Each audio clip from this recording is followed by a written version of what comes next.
Dalam nama Bapa dan Putra dan Roh Kudus, amin.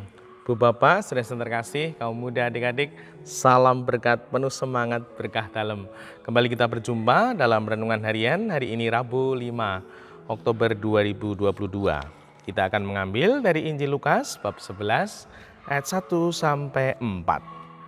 Pada waktu itu Yesus sedang berdoa di salah satu tempat. Ketika ia berhenti berdoa, berkatalah seorang dari murid-muridnya kepadanya, Tuhan, ajarilah kami berdoa sebagaimana Yohanes telah mengajar murid-muridnya.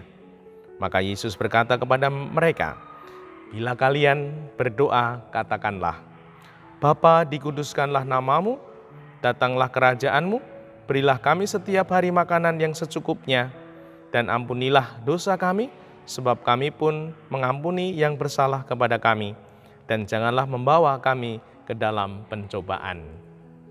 Demikianlah Injil Tuhan, terpujilah Kristus. Ibu bapak, saudara terkasih, semoga kita bertekun dalam doa. Dan kalau kita mungkin bingung mau berdoa, Tuhan mengajari kita berdoa. Dan Tuhan berkata, kalau kamu berdoa katakanlah, Bapa, dikuduskanlah namamu, datanglah kerajaanmu. Berilah kami setiap hari makanan yang secukupnya, dan ampunilah dosa kami, sebab kami pun mengampuni yang bersalah kepada kami, dan janganlah membawa kami ke dalam pencobaan. Ini doa Bapa kami yang mengajari kita berdoa yang baik, yang benar. Seringkali kita ini berdoanya egois. Berdoa kalau butuh sesuatu, kalau ingin minta sesuatu, kalau ingin mohon sesuatu, lalu kita berdoa, lalu kita novena, lalu kita sungguh pergi ziarah.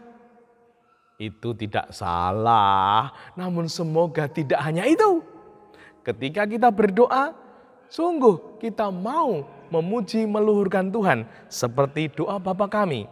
Jadi kalau berdoa, Tuhan mengajari memuliakan Tuhan, meluhurkan Tuhan yang maha besar, yang maha kuasa, yang menguasai hidup kita. Semoga Tuhan yang maha besar itu berkenan memberkati kita.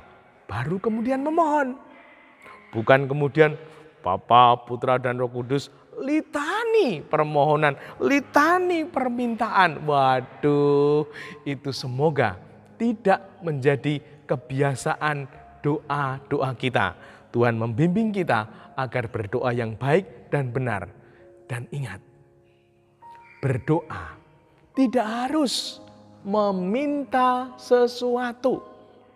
Berdoa itu berkomunikasi, menjalin relasi dengan Tuhan, dan semoga relasi kita semakin baik, dekat, akrab, nyaman dengan Tuhan, bahkan betah berlama-lama dengan Tuhan. Nah, semoga kita punya doa favorit, doa yang sungguh membuat kita nyaman, akrab, dekat, betah, mau berlama-lama dengan Tuhan. Nah, kalau kita berdoa egois, sungguh hanya sebentar, tanda salib, lalu minta ini, minta itu. Setelah selesai minta, lalu tanda salib lagi, pergi. Nah, itu memang perlu dibuat lebih baik. Dan semoga dengan belajar dari doa Bapa kami, kita semua menjadi lebih baik dan benar dalam menghayati doa, berkomunikasi dengan Tuhan kita. Dan semoga dengan demikian hidup kita semakin baik di hadapannya. Dimuliakanlah Tuhan kini dan sepanjang masa. Salam berkat, penuh semangat, berkah dalam. Dalam Bapa, Putra, dan Roh Kudus. Amin.